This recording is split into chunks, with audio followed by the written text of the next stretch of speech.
चलिए, good afternoon everyone. Let's start our this class reproductive health. We are studying this chapter. तो इसमें हम देख रहे थे बेटा कॉन्ट्रासेप्टिव मेथड, है ना. कॉन्ट्रासेप्टिव मेथड्स में हम नेचुरल मेथड, बैरियर मेथड, उसके बाद आईयूडीज, फिर ओरल पिल्स, इंजेक्टेबल्स, इतना लगभग हम देख लिए थे. उसके बाद हम कंटिन्यू कर रहे हैं. उसी में लास्ट एक मेथड छूटा हुआ है. कल लाइट गोल हो गया था तो डिस्कनेक्ट हो गया था सिस्टम, तो उसके कारण नहीं हो पाया ये. तो उसको हम कंटिन्यू कर रहे हैं. लास्ट मेथड है surgical method. Surgical method male और फीमेल दोनों के लिए अलग अलग होगा. तो मेल में आप स्ट्रक्चर, रिप्रोडक्टिव स्ट्रक्चर आप पढ़े थे, तो आप देखे थे कि पेयर ऑफ टेस्टिस है और टेस्टिस से एक डक्ट निकल रहा था फाइनली, जो एब्डोमिनल कैविटी की तरफ जा रहा था. उस डक्ट का नाम है वास डिफेंस, है ना. वास डिफेंस. अगर इस ट्यूब को यहां से हम कट कर दें और यहां पे सिलाई लगा दें और यहां पे सील कर दें, तो यहां से गैमेट जाना बंद हो जाएगा, है ना. दोनों साइड हमेशा काम करते हैं. कट करके सील कर दे. किसको? वास डिफेंस को. Cut and seal, cut and seal. इससे क्या हो जाएगा? गैमेट ट्रांसपोर्टेशन क्या हो जाएगा? ब्लॉक हो जाएगा. गैमेट ट्रांसपोर्टेशन ब्लॉक हो गया तो sperm will not be able to reach to the female part. Insemination नहीं होगा. इंसेमिनेशन नहीं होगा तो प्रेगनेंसी भी नहीं होगा. तो ये एक मेथड है. इसमें सर्जिकल मेथड, डॉक्टर सर्जरी करके कट करके वापस सील कर देते हैं. किसको? वास डिफेंस को सील करते हैं. ठीक है. इसमें इसका नाम है वैसेक्टॉमी. इसका नाम क्या है? वैसेक्टॉमी. इस पूरे प्रोसीजर को बोलते हैं वैसेक्टॉमी. उसके बाद फीमेल में अगर देखें तो फीमेल में आप देख सकते हैं कि ये यूटेरस है. यूटेरस का ये फंडस रीजन है ना. फंडस. फिर ये ओविडक्ट है. ओविडक्ट में ये आप देखे थे कि फिंगर लाइक प्रोजेक्शन फिम्ब्रे है ना. उसके बाद इन्फंडिबुलम है, इन्फंडिबुलम. और उसके बाद बीच में एक चौड़ा सा रीजन है जिसको बोल रहे हैं एम्पुला. और एम्पुला के बाद ये वाला जो रीजन है इसको बोल रहे थे इस्थमस. तो आपका एक रिलीज हो रहा था ओवेरी से. ओवेरी से एक रिलीज होके फिम्ब्रे ने कलेक्ट करके इन्फंडिबुलम से होते हुए एम्पुला पहुंचा. यहां से स्पर्म एम्पुला में मिल रहा था. दोनों जब एक साथ यहां पहुंचेंगे तो क्या होगा? फर्टिलाइजेशन होगा. साइमल्टेनियसली दोनों को यहां पहुंचना चाहिए तो फर्टिलाइजेशन होगा. तो अगर यहां पे हम एक कट करके ट्यूब को यहां से सील कर दें और यहां से सील कर दें तो गैमेट कभी, स्पर्म कभी गैमेट तक पहुंच ही नहीं पाएगा, है ना. तो इस प्रोसीजर को हम बोलते हैं ट्यूबेक्टोमी. ट्यूब है, फैलोपियन ट्यूब है. फैलोपियन ट्यूब को कट कर रहे हैं, उसको क्या बोल रहे हैं? ट्यूबेक्टोमी. ठीक है. ये हो गया. इसके अलावा एक चीज कंडीशन और होता है बेटा कि ये यूटेरस को हम क्या बोले थे? ये यूटेरस है. यूटेरस को मैं आपको इसका 2-3 नाम बताया था. इसको हिस्टेरिया भी बोलते हैं और इसको बताया था कि वूम्ब भी बोलते हैं. 3 वर्ड है इसको. यहां से यूटेरस को भी रिमूव कर सकते हैं, है ना. यूटेरस को भी कट करके रिमूव कर सकते हैं. Removal of uterus, removal of uterus क्या कहलाता है? हिस्टेरिया. नाम से ही कनेक्शन है इसका. Hysterectomy, hysterectomy. ठीक है. ये वर्ड याद रखो. एक hysterectomy, removal of uterus, cutting and ceiling of the fallopian tube, tubectomy, और वास डिफेंस मेल में कट करके सील करने को वैसेक्टोमी. एडवांटेज क्या है बेटा? 100% इफेक्टिव है. 100% इफेक्टिव है बट नॉट रिवर्सिबल. रिवर्सिबल नहीं है. आप कट करवा लिए उसके बाद बोलोगे सर डॉक्टर को बोलो ज्वाइन कर दो, मुश्किल काम है. Not reversible. ये पॉइंट इसका याद रखना है. ठीक है.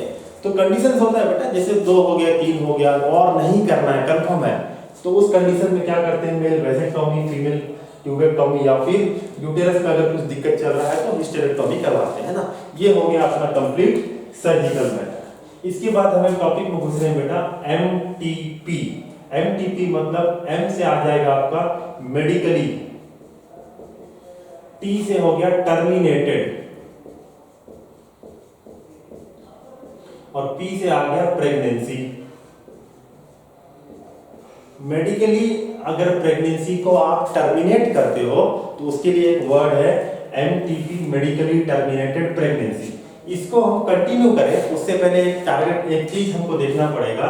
एक चीज समझते हैं. तो ये देखो, ये आपका फीमेल रिप्रोडक्टिव ऑर्गन यूटेरस है. यूटेरस में ये फंडस रीजन है. फंडस रीजन में एक बेबी ग्रो हो रहा है। तो ये आपका समझो कि ये वाला रीजन जो है यहाँ पे क्या है, प्लेसेंटा है ना। प्लेसेंटा से ये अम्बिलिकल कॉर्ड है ना, ये ट्यूब लाइक स्ट्रक्चर जिससे एम्ब्रियो कनेक्टेड होता है, अम्बिलिकल कॉर्ड, और इससे ये क्या लगा हुआ है, एम्ब्रियो लगा हुआ है। ये क्या लगा हुआ है, एम्ब्रियो लगा हुआ है, ठीक है। एम्ब्रियो के सराउंडिंग में एक फ्लूइड है, एम्ब्रियो के सराउंडिंग में एक फ्लूइड है, लिक्विड है, जो पूरे एम्ब्रियो को कवर कर रहा है और वो एक मेम्ब्रेन से कवर्ड है। इसको बोल रहे हैं हम एमनियोटिक मेम्ब्रेन, एमनियोटिक मेम्ब्रेन। और ये जो फ्लूइड है इसको बोल रहे हैं एमनियोटिक फ्लूइड। तो एक टेक्निक डेवलप की हुई है मेडिसिन में कि एक कंडीशन है, समझो कि मान लो कि कोई जेनेटिकल डिसऑर्डर है, क्रोमोसोमल डिसऑर्डर है, क्रोमोसोम 40 से 46 की जगह 47 है, 44 है, 45 है, ऐसा कंडीशन हो सकता है। फिर क्रोमोसोम टूटा हुआ है, फ्रेगमेंटेड है, कुछ ऐसे प्रॉब्लम होते हैं, जेनेटिकल डिसऑर्डर है।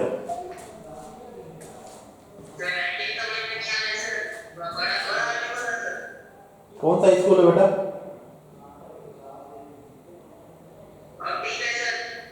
ठीक है,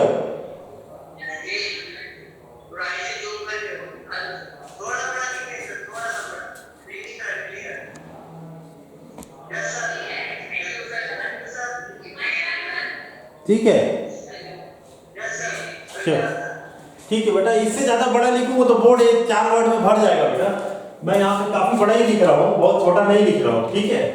चलो कंटिन्यू करते हैं। एमनियोटिक फ्लूइड है कहाँ पे, एम्ब्रियो के सराउंडिंग में एमनियन कैविटी है, उस कैविटी में फ्लूइड भरा पड़ा है, लिक्विड भरा पड़ा है, उसको बोल रहे हैं एमनियोटिक फ्लूइड। इसको हम क्या कर सकते हैं बेटा, इंजेक्शन से सिरिंज लगा के क्या कर लिए, इसको निकाल लिए, एमनियोटिक फ्लूइड को रिट्रीव कर लिए, एमनियोटिक फ्लूइड को निकाल लिए, रिट्रीव कर लिए।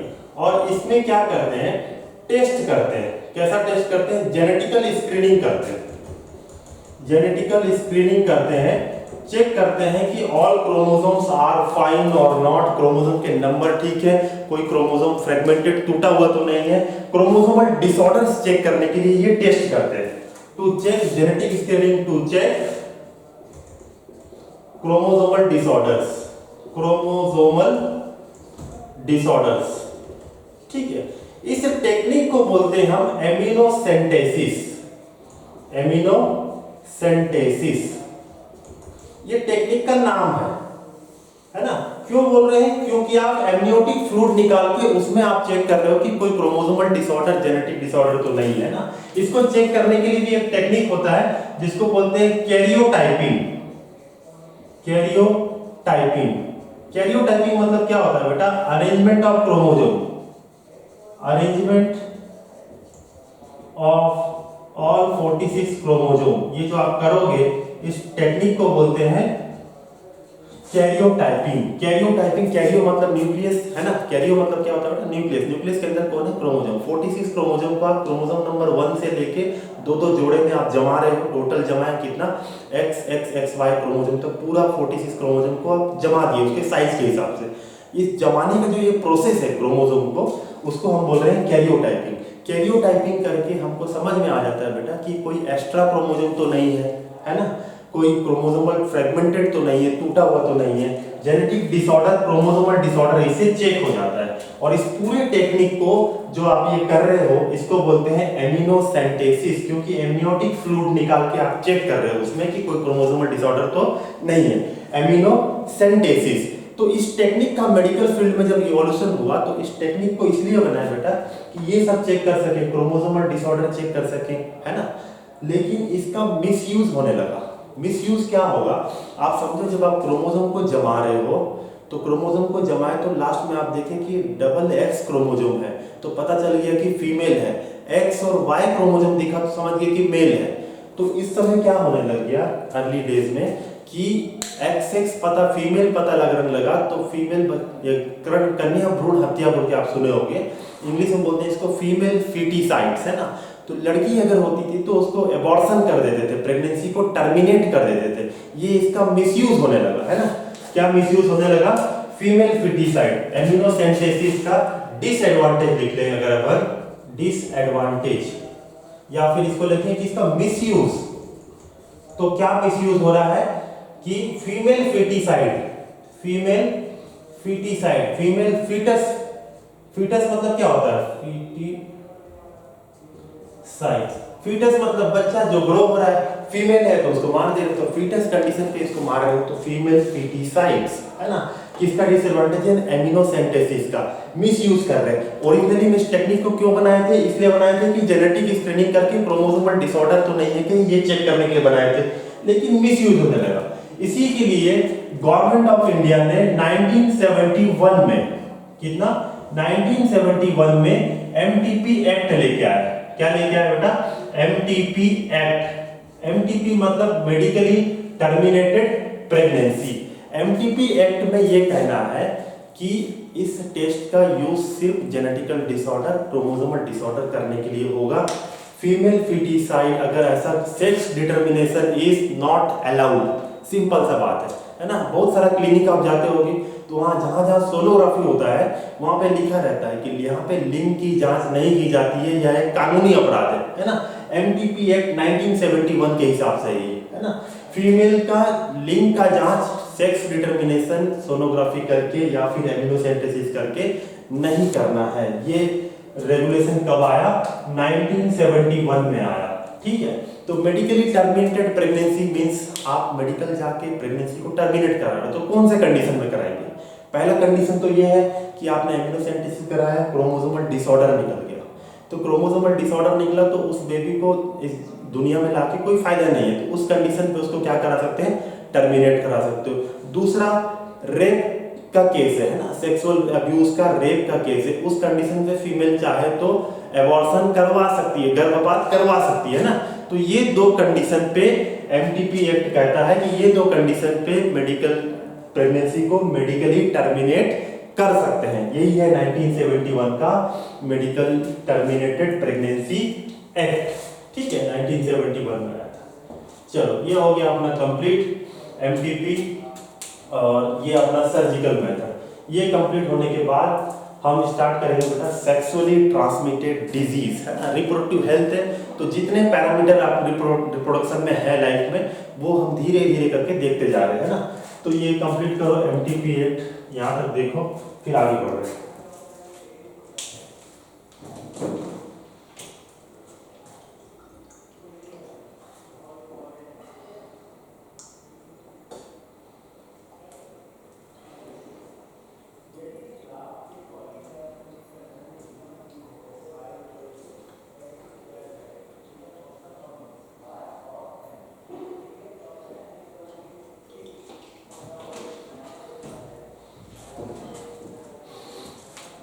अच्छा, यहाँ दो तीन पॉइंट बेटा ऐड कर देता हूँ आपको, ये इसको हटाते हैं। अच्छा, प्रेगनेंसी अगर हम डिस्कस करें, प्रेगनेंसी टोटल कितना होता है बेटा, जेस्टेशन पीरियड अगर हम बोले, जेस्टेशन पीरियड तो कितना होता है ह्यूमन में, आप बोल रहे हो सर 9 महीने का होता है, 9 मंथ का होता है, ठीक है। इसको हम 3 पार्ट में डिवाइड करते हैं। कितने पार्ट में डिवाइड करते हैं, 3 पार्ट में। पहले 3 महीने को बोलते हैं फर्स्ट ट्राइमेस्टर। फर्स्ट ट्राई मतलब 3 महीना मतलब मेस्टर, फर्स्ट ट्राइमेस्टर। दूसरे वाले को बोलोगे सेकंड ट्राइमेस्टर और तीसरे वाले को बोलोगे थर्ड ट्राइमेस्टर, ठीक है। फर्स्ट ट्राइमेस्टर मतलब इनिशियल का 3 महीना। अगर मेडिकली प्रेगनेंसी को टर्मिनेट भी कराना है तो हमेशा फर्स्ट ट्राइमेस्टर तक ही करते हैं। अगर सेकंड ट्राइमेस्टर में एंट्री हो चुका है तो it is not advisable to do MTP, medically terminated pregnancy नहीं करते हैं, क्योंकि यहाँ पे मदर के जान को भी खतरा होता है ना। तो कब तक करेंगे बोलने से, first trimester it is safe, on initial of second trimester it is not safe, यहां से फिर सेफ नहीं है, ठीक है। ये पॉइंट भी आप देख लो।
चलो कंटिन्यू कर रहे हैं बेटा। STD मतलब सेक्सुअली ट्रांसमिटेड डिजीजेस। कभी कभार STI भी बोल देते हैं, STI तो सेक्सुअली ट्रांसमिटेड इन्फेक्शन है ना, सेक्सुअली ट्रांसमिटेड डिजीजेस और वेनरल डिजीजेस, इसको वेनरल डिजीजेस भी बोलते हैं, VD, ठीक है, VD। तीसरा और reproductive tract infectious diseases, infections ऐसा बोल सकते हो। ये 3 नाम से समझना है कि ये STD है, सेक्सुअली ट्रांसमिटेड डिजीज है। कैसे पास होता है? पासेस बाय सेक्सुअल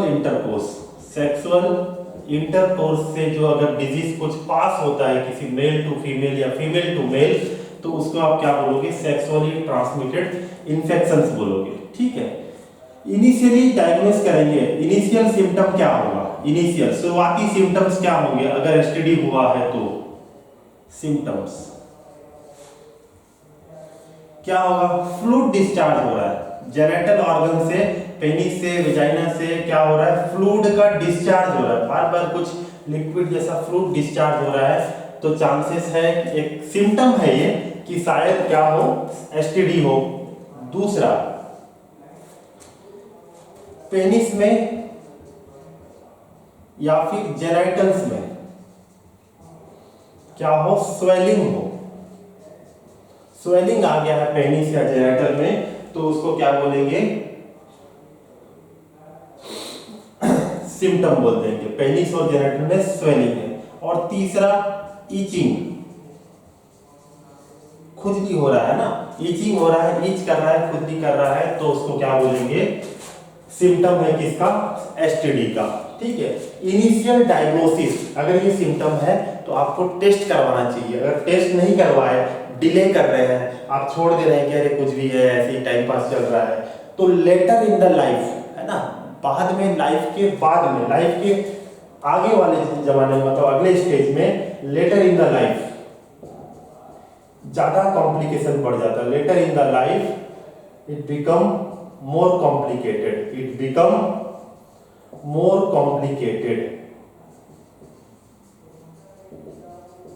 क्या क्या हो जाएगा बेटा? एक हो जाएगा पेल्विक इन्फ्लामेटरी डिजीजेस, पेल्विक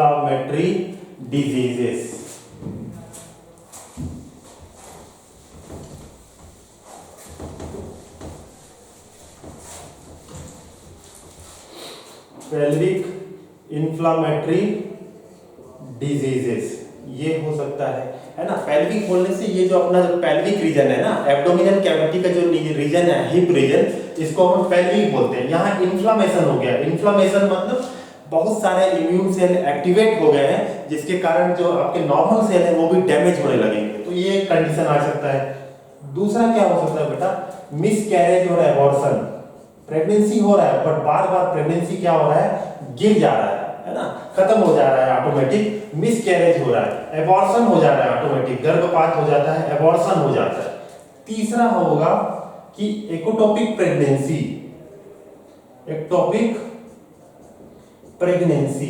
इसका मतलब क्या है समझो। देखो, प्रेगनेंसी में आप देखें कि जो जाइगोट बना, zygote 2 cell, 4 cell, 6 cell, 8 cell, 16 cell बन के ब्लास्टोसिस्ट बन के इम्प्लांट हुआ था। कहाँ इम्प्लांट हुआ था?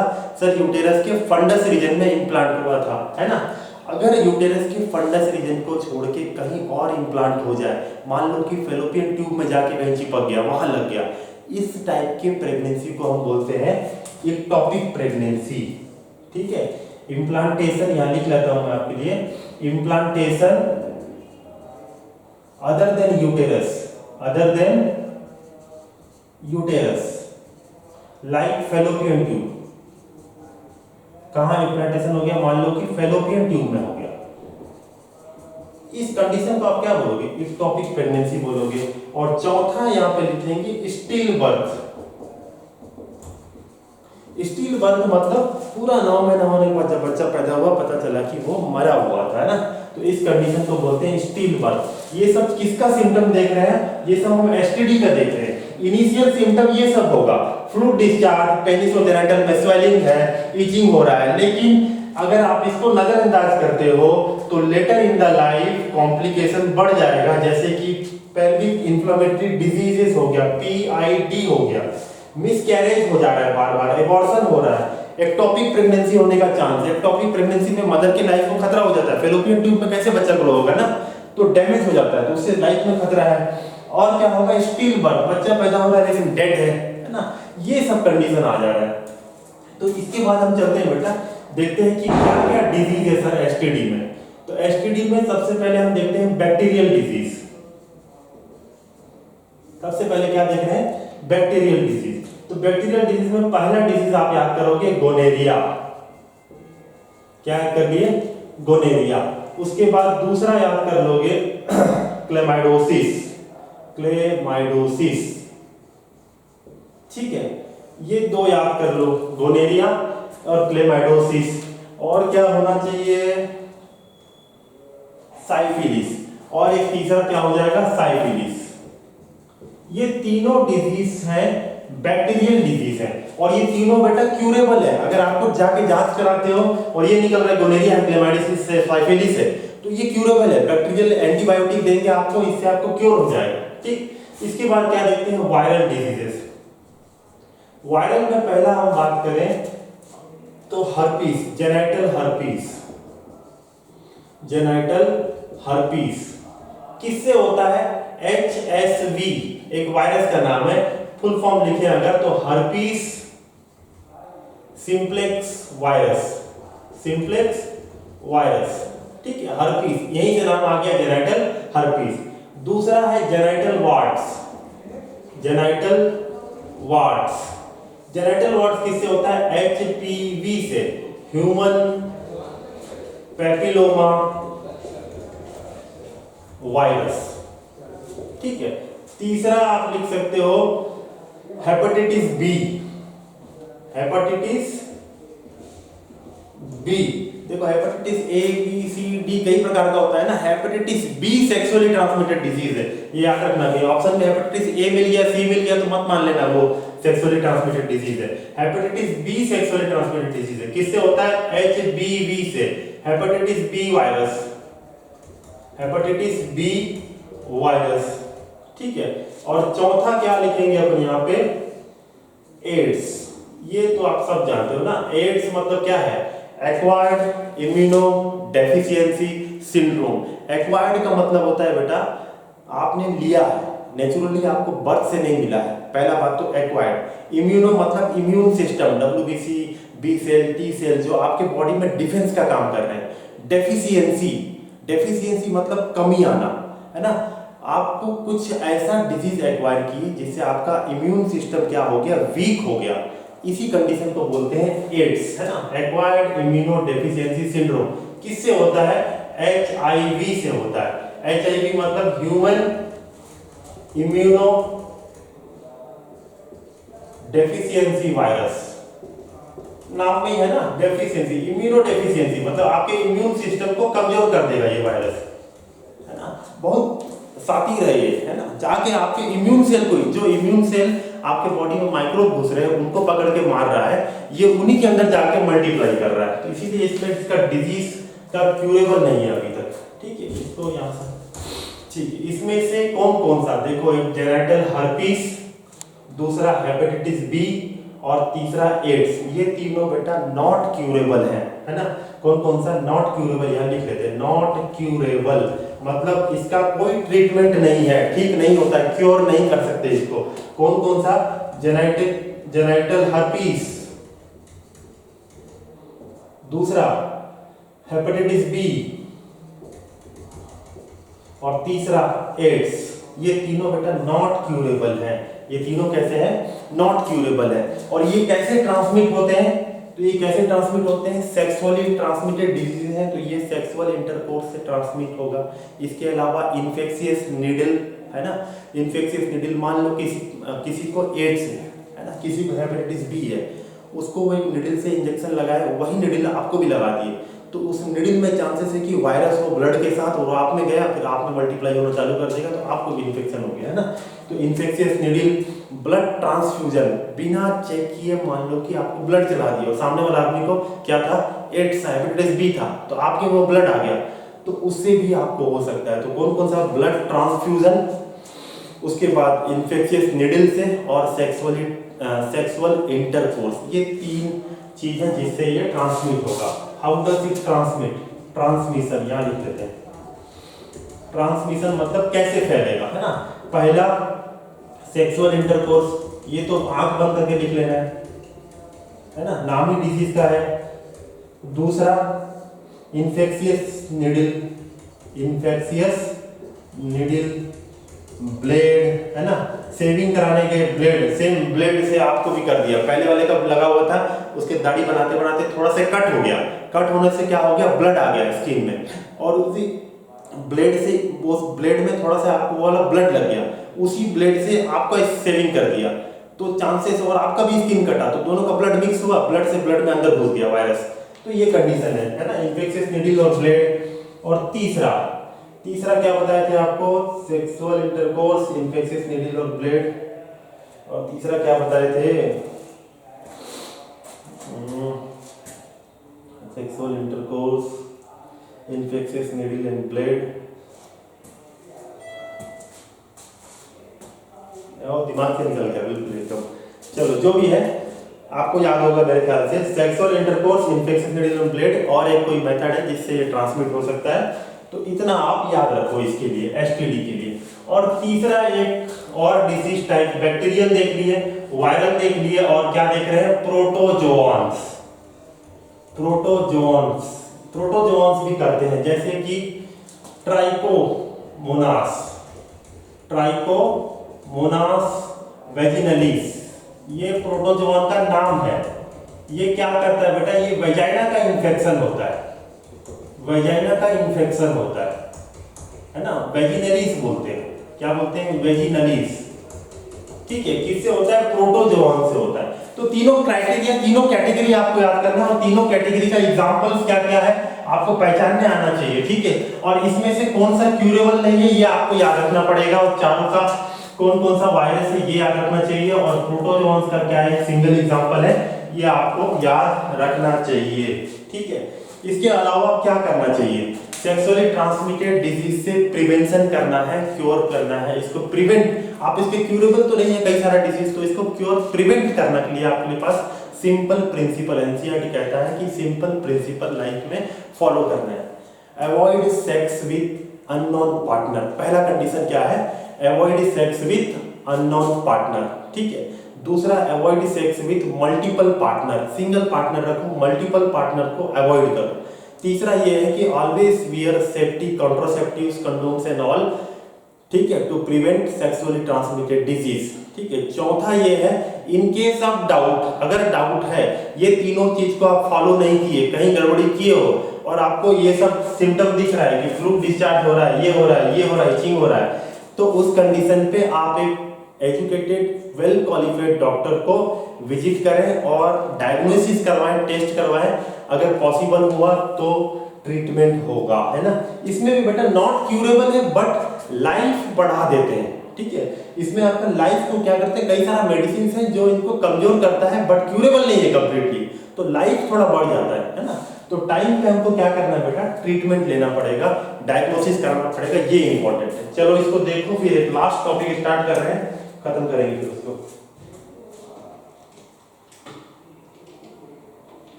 लास्ट ये जो बोल रहे थे ये था ब्लड ट्रांसफ्यूजन,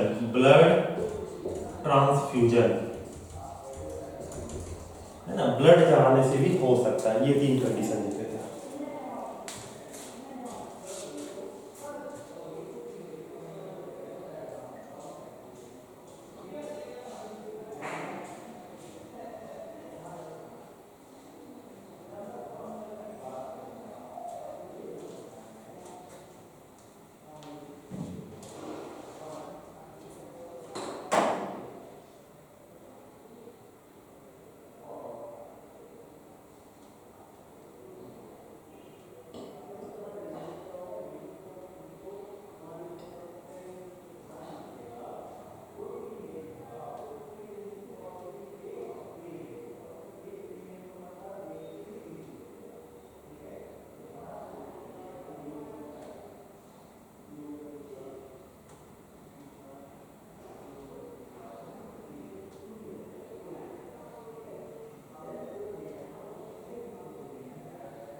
चले फिर आगे बढ़ते हैं।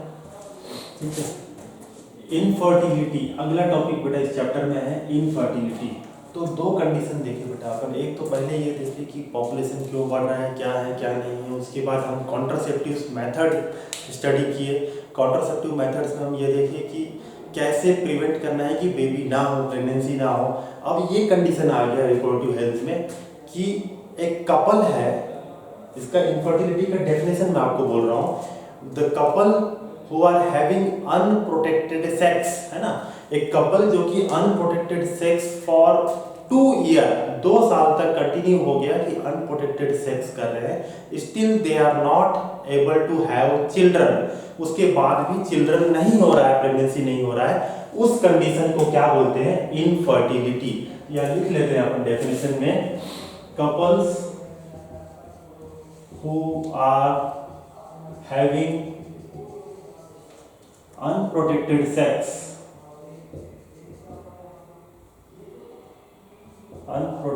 sex for more than 2 years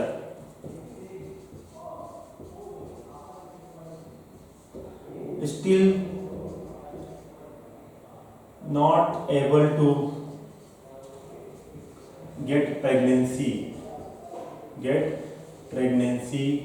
या फिर बोल सकते हो कंसीव, या बोल सकते हो कि बेबी नहीं मिल पा रहा है, इस कंडीशन को आप क्या बोलते हो, इनफर्टिलिटी। एक और वर्ड है बेटा स्टेरिलिटी। ठीक है, एक और वर्ड है स्टेरिलिटी। स्टेरिलिटी मतलब होता है कि कंप्लीटली बिल्कुल हो ही नहीं सकता, स्टेराइल है, फर्टाइल नहीं है, गेमेट ही नहीं बनता है उसमें, उस कंडीशन को बोलते हैं स्टेरिलिटी। स्टेरिलिटी और इनफर्टिलिटी दोनों अलग चीज है बेटा। स्टेरिलिटी इज नॉट रिवर्सिबल, आप उसको ठीक नहीं कर सकते हो, रिवर्स नहीं कर सकते हो। इनफर्टिलिटी को रिवर्स कर सकते हैं, इट इज रिवर्सिबल। क्या लिख सकते हैं यहाँ पे, इसको मिटा देता हूँ तो कंफ्यूजन ना हो, इट इज रिवर्सिबल। ठीक है, तो ये कई कंडीशंस हो सकता है बेटा इनफर्टिलिटी। समझो कि स्पर्म का आपको बताया था मैं, नॉर्मोजोस्पर्मिया, उसके बाद में बताया था कि 220 to 100 मिलियन का होना चाहिए कम से कम पर ml, उससे कम था तो ओलिगोस्पर्मिया था।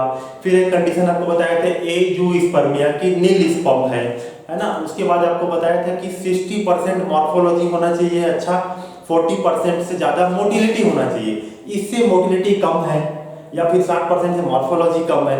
इस कंडीशन में क्या होता है बेटा, ये सब इनफर्टिलिटी है। ये सब क्यों हो रहा है, because of alcohol consumption, tobacco consumption, life style अच्छा नहीं है, सिगरेट स्मोकिंग है, नो एक्सरसाइज बिल्कुल, है ना, फूड अच्छा नहीं है, आप जंक फूड खा रहे हैं, पेस्टिसाइड से लगा फूड खा रहे हैं, तो ऐसे कंडीशन से इनफर्टिलिटी डेवलप होता है। तो अगर ये चीज आप बंद कर दो तो वापस ठीक होने का चांसेस है, आप उसको रिवर्स कर सकते हो। इसीलिए हम बोल रहे हैं इसको कि ये रिवर्सिबल है। आपको प्रॉपर प्रोटीन डाइट पे रख दिए, विटामिन्स दे दिए, एंटीऑक्सीडेंट दे दिए, स्पर्म डैमेज होना बंद हो गया, स्पर्म वापस काउंट ठीक हो गया, है ना, तो रिवर्सिबल है। स्टेरिलिटी मतलब गेमेट ही नहीं बन रहा है, तो उसको क्या रिवर्स करेंगे, राइट।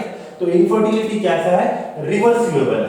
ठीक है, और इसका डेफिनेशन याद रखना कि 2 साल तक अगर साथ में रह रहे हैं और अनप्रोटेक्टेड सेक्स के बाद भी नहीं हो रहा है तो क्या कहलाएगा, इनफर्टिलिटी कहलाएगा। इस कंडीशन में अब क्या करेंगे, इस कंडीशन में हम ये करेंगे बेटा कि ऐसे कंडीशन में कई सारे मेडिकल में क्या हुआ, कई सारे टेक्निक्स डेवलप किए जो ऐसे कपल को भी बेबी प्रोड्यूस करने में हेल्प करते हैं। कलेक्टिवली जितने टेक्निक हैं सबको मिला के बोलते हैं ART।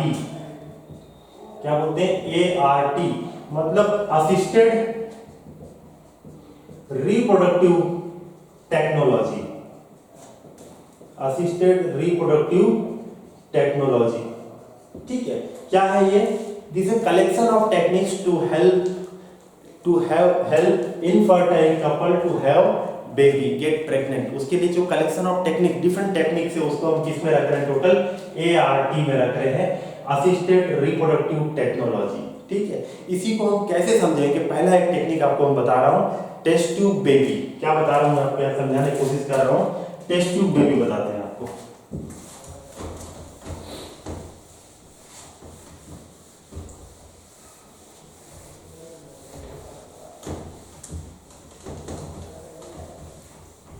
ठीक है, टेस्ट ट्यूब बेबी बेबीज। चलो यहाँ से क्या भैया, ये ओवेरी है, ओवेरी में क्या चल रहा है, एग बन रहा है, ठीक है। किसी भी कंडीशन से या तो स्पर्म ओलिगोस्पर्मिया है, मोटाइल नहीं है, ज़्यादा 40% से कम मोटिलिटी है, कई कारणों से मान लो कि फर्टिलाइजेशन नहीं हो रहा और फीमेल प्रेग्नेंट नहीं हो पा रही, उस कंडीशन में हम क्या बनाने जा रहे हैं, टेस्ट ट्यूब बेबी बनाने जा रहे हैं, ठीक है। तो इसमें क्या कर रहे हैं हम, निडिल यहाँ से वेजाइना से एक निडिल डाल रहे हैं यहाँ पे, कहाँ, ओवेरी में, एक निडिल डाले यहाँ पे ओवेरी में, और निडिल्स के हेल्प से क्या कर लिया अपन, निडिल की हेल्प से हम एग को कलेक्ट कर ली, जो अंदर ओवा बन रहा था ओवेरी के अंदर, उसको कलेक्ट कर लिए। कलेक्ट करके कहाँ ले लोगे आप, ये ट्यूब में। तो यहाँ पहला पॉइंट अपन लिख लेते हैं, कलेक्शन ऑफ ओवा, कलेक्शन ऑफ ओवा। ओवा आपने क्या कर लिया, कलेक्ट कर लिया। तो ये ट्यूब है, इसमें आपने क्या कर लिया, कलेक्ट कर लिया ओवा या फिर ओवम, एक जो बोलना है आप बोल सकते हो, कलेक्ट कर लिया, ठीक है। इसमें क्या करोगे आप, इसमें आप स्पर्म ऐड करोगे। अब मेल पार्टनर को बोला गया कि स्पर्म दे दो, स्पर्म दे दिया उसने। अब इसमें ये एग है, इसमें अंदर में आपने क्या डाल दिया, स्पर्म, ठीक है। अब आगे क्या होगा, आगे ये फर्टिलाइज हो जाएगा, क्या हो जाएगा, फर्टिलाइज होके जाइगोट बन गया, क्या बन गया, जाइगोट बन गया, ठीक है। क्या बन गया, जाइगोट बन गया। अब जाइगोट से क्या बनेगा, आगे यहाँ पे क्लीवेज होना चालू होगा, है ना। तो क्लीवेज होना चालू हुआ तो 2 सेल स्टेज आया, 2 सेल के बाद में फिर यहाँ आ रहा वापस, तो 2 सेल के बाद क्या आ गया, 4 सेल स्टेज, 4 के बाद क्या आया, 8 सेल स्टेज, और 8 के बाद क्या आ जाएगा, 16 सेल स्टेज, ठीक है, क्लियर। आपको मैं बोला था 8 सेल वाले स्टेज को मोरूला बोलते हैं, क्या बोलते हैं, मोरूला बोलते हैं। और 16 सेल वाले स्टेज को भी हम क्या बोले थे, मोरूला ही बोले थे। 8 to 16 सेल स्टेज ब्लास्टोसिस्ट को हम क्या बोलते हैं, जाइगोट को क्या बोलते हैं, मोरूला बोलते हैं, ठीक है। अब ये आपके पास मोरूला मिल गया है 8 सेल में और 16 सेल में, ये जाइगोट बन के इसमें क्लीवेज हो रहा है। कहाँ हो रहा है बेटा, टेस्ट ट्यूब में हो रहा है, बाहर, बॉडी के बाहर चल रहा है सब कुछ। अब इस 8 सेल वाले को आप क्या कर सकते हो, उठा के यहाँ से 8 सेल को लिए और कहाँ ट्रांसफर कर दिए, फीमेल के फेलोपियन ट्यूब में ट्रांसफर कर दिए। कहाँ ट्रांसफर कर दोगे, 8 सेल वाला को उठा के फीमेल को फेलोपियन ट्यूब में ट्रांसफर करोगे यहाँ पे, ठीक है। क्योंकि देखो एम्पुला में फर्टिलाइजेशन होगा, एम्पुला में फर्टिलाइजेशन होने के बाद क्लीवेज चालू हुआ था, तो 2 सेल स्टेज यहाँ बना, 4 सेल यहाँ, 8 सेल यहाँ बना, ऐसे करके 16, 32, फिर यहाँ पे इम्प्लांट हो गया था, सही बात है। तो अगर 8 सेल वाले स्टेज को आप ट्रांसफर कर रहे हो तो कहाँ ट्रांसफर करना चाहिए आपको, फेलोपियन ट्यूब में, क्योंकि बॉडी में नेचुरली भी 8 सेल कहाँ पे था, फेलोपियन ट्यूब में था, ठीक है। और 16 सेल वाले को आप कहाँ ट्रांसफर करोगे, यूटेरस में।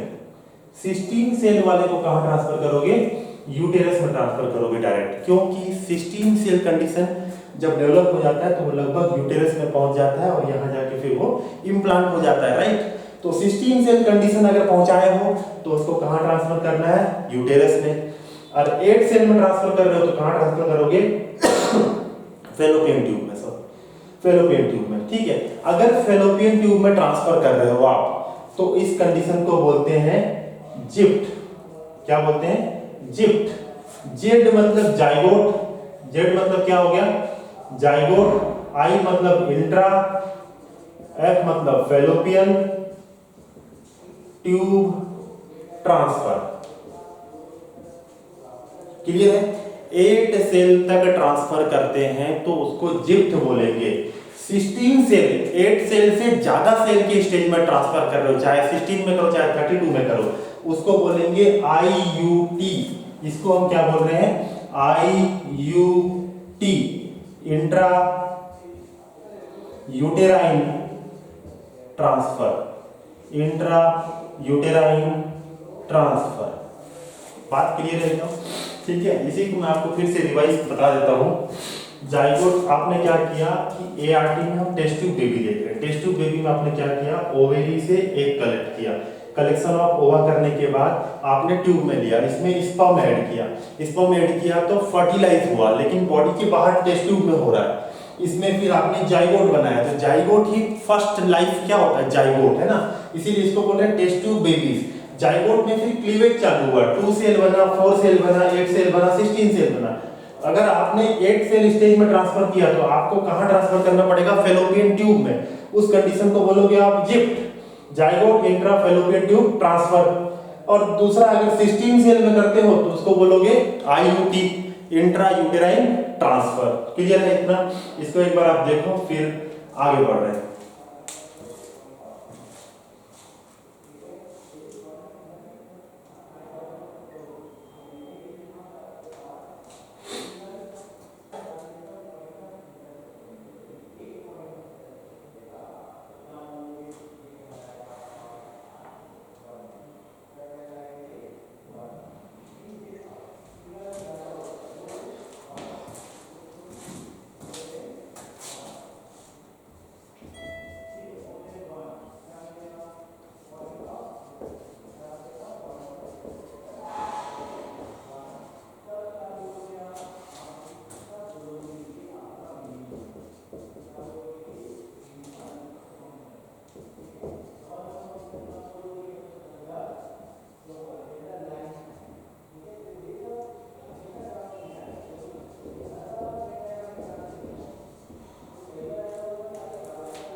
चलो कंप्लीट कर रहे हैं इसको।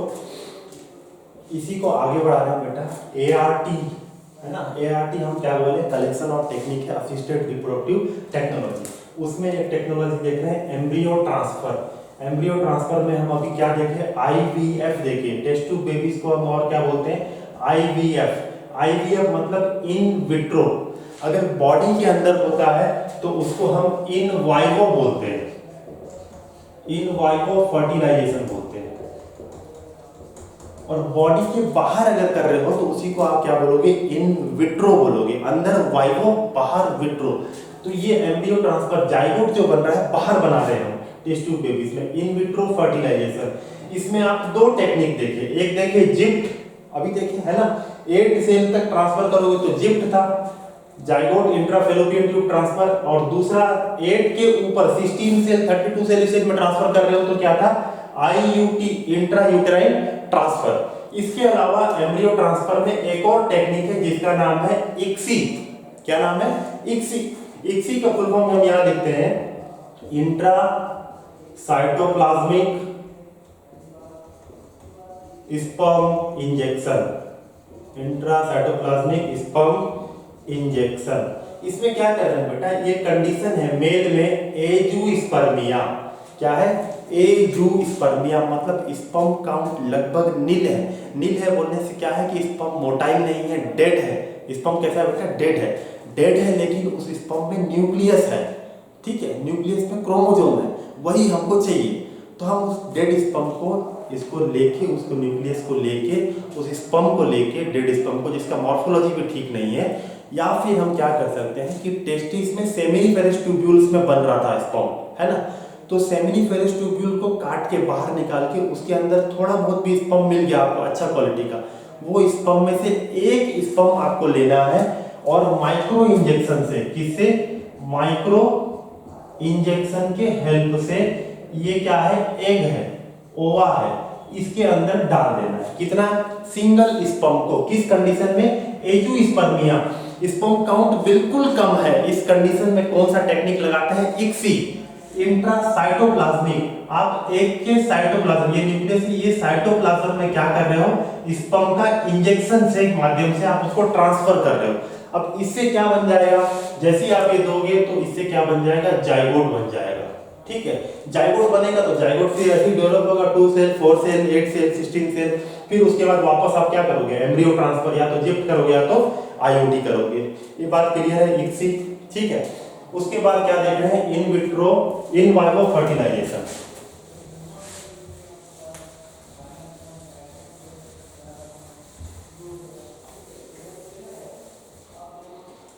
सेकंड क्या देख रहे हैं बेटा इसी में, एआरटी में, इन वाइवो फर्टिलाइजेशन। इसमें समझ, इसमें दो चीज, एक है male gamete transfer, male gamete transfer.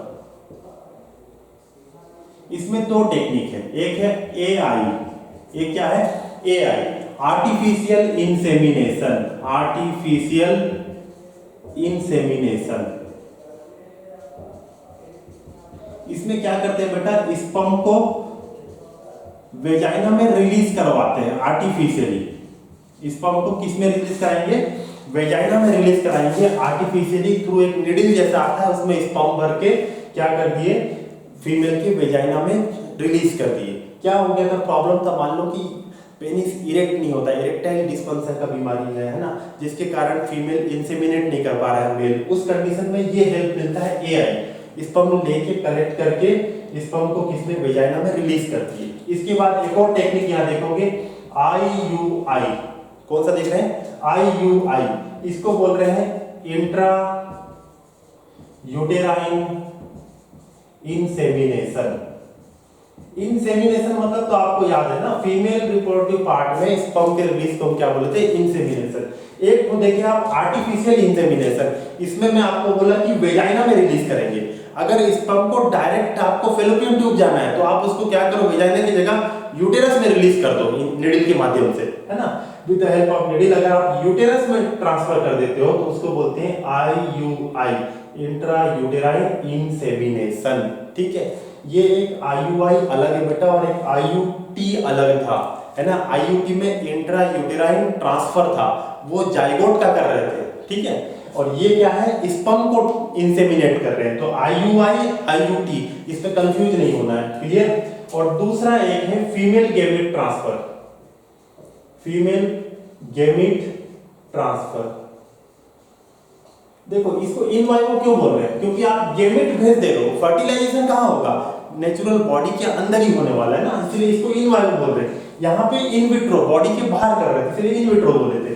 Female gamete transfer में एक टेक्निक आप सुनोगे, गिफ्ट। क्या सुनोगे, गिफ्ट, है ना। वो जिफ्ट था, है ना, जेड था, यहाँ पे जी है, तो जी बोलने से gamete intra fallopian tube transfer, fallopian tube transfer, ठीक है। इस कंडीशन को समझो, गिफ्ट में क्या हो रहा है, गिफ्ट में ऐसा हो रहा है बेटा कि फीमेल के ओवेरी में एग नहीं बन रहा है, ओवुलेशन नहीं होता है, एग बन ही नहीं रहा है, एग का क्वालिटी बहुत पुअर है, बन भी रहा है तो क्वालिटी अच्छा नहीं है कि फर्टिलाइज होके उससे बेबी बन पाए, है ना, या फिर एग नहीं बन रहा है, ओवुलेशन नहीं हो रहा है, ऐसे कई प्रकार के फीमेल को भी प्रॉब्लम हो सकते हैं, है ना। तो इस कंडीशन में क्या करते हैं, एक अच्छा हेल्दी डोनर फीमेल से एग कलेक्ट करते हैं, जैसे बताए थे अभी, है ना, वेजाइना से एक निडल इंसर्ट करके उससे एग कलेक्ट कर लिए।